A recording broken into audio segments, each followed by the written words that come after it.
Greetings, lords and ladies.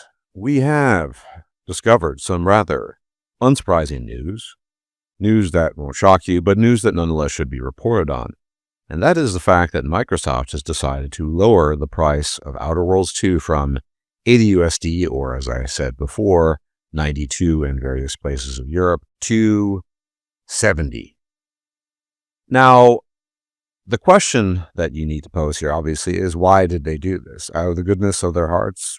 Probably not.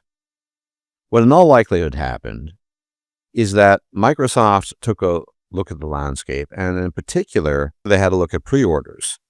Now, whatever people might think about pre-ordering, and I think it is a largely negative phenomenon, for the purposes of the businesses that are publishing the games, pre-orders are a kind of gauge. They're a way of sort of figuring out the lay of the land, as I said, and getting a sense of what's going on with the game, what's the level of interest, level of activity. And what probably happened, and I'm almost certain of this, is that when Microsoft decided to put out the 80 USD price tag, or significantly more USD in Europe, they got a response. And the response was probably, almost certainly, a lack of pre-orders. Usually when people have a large vested interest in a game, they'll probably just pre-order the game because they figure, oh, I'm going to play it anyway. Very few people that have a profound interest in a game tend to wait for reviews.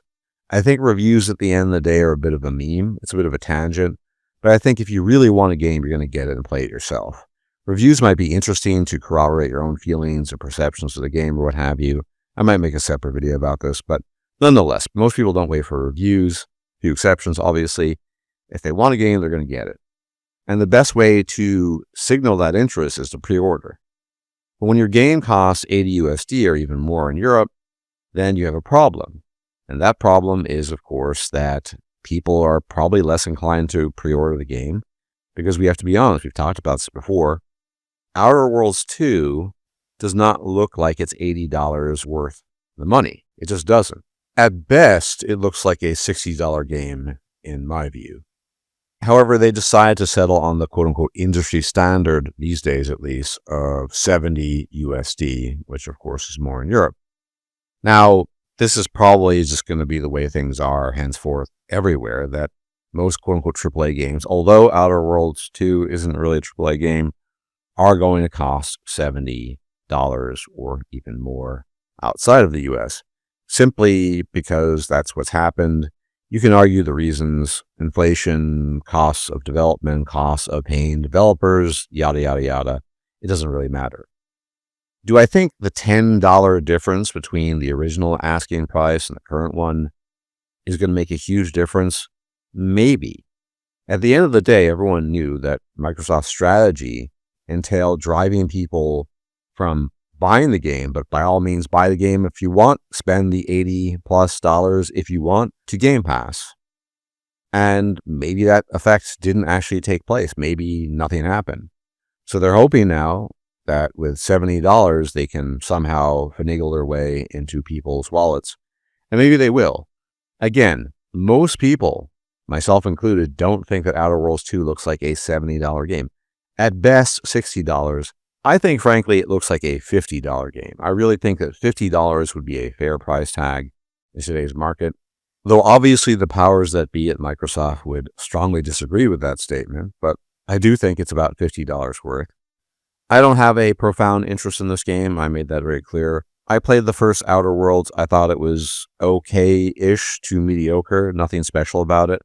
It was okay. Like I said, it was a game. That's what you could say. It was a game. And I also think that Outer Worlds 2 will be a game. I think there are some fans of this franchise. I think it's really neat or cool. I find it a little bit too, well, how should I say, over the top with the millennial humor and what have you. But it looks like it could be a fun game. And indeed, based on what I've seen, I think this game is best on discount. No offense to people who really like the game. Now, is this an indication of things to come? Will Microsoft continue to experiment and initially put out their games at very high prices and then lower the price when they see the pre-orders aren't coming? Who knows? As far as I'm aware, Outer Worlds 2 is coming out this autumn, which means there isn't a lot of time, although relatively speaking there is a lot, but there isn't that much time between the release date and the decision to change the price. And the thing is, and I think this is the salient point, the $80 price tag sticks in people's minds a lot more strongly than some random move they decide to make much later on, whereby they say, look, we're going to lower the price to just make it sort of market standard. Some people will find out about this, but most people have the sting of the $80 in their heads. And on top of that, if you really think about it, even with the price having been lowered, referring to the sting that people have in their heads with reference to Microsoft, a lot of people are just sick and tired of all of it and don't want to feed the beast. In this case, the beast being Microsoft or the corpos. A lot of people just don't want to feed the corporate beast anymore, and I totally get that. And for that reason, I'm thinking, well, maybe they lost a whole lot more than they think, because not only were people not inclined to pay $80 for this game, very average-looking game, but they also kind of lost all their interest in Microsoft products. That's entirely possible. But in any event, I think this was important to just report on. Hopefully, I'll be getting back in the swing of things sooner rather than later. As I explained, death in the family, major one for that matter, my mother, some other things going on, but I want to get back to regular content. And let me know what you think. I think this is probably not going to become a regular thing. I think they're probably done with the really, really high price tags, and they're probably just going to say, oh, everything's 70 euros or $70 from now on. Who knows? We have to wait and see.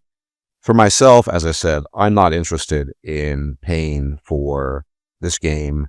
I'm just not that into Outer Worlds 2, unless, of course, there are reviews, speaking of reviews, that sort of blow your mind away and you're thinking the whole time, wow, it's that good. But I think it's going to be a kind of B+ game at the end of the day. Those are my thoughts. In any event, as always, thank you for tuning in. And if you like my content, you like my taste, you can leave a like, comment, share, and subscribe. It's much appreciated, as it really helps out the channel. And I will check you out next time, hopefully quite soon. Take care and be well.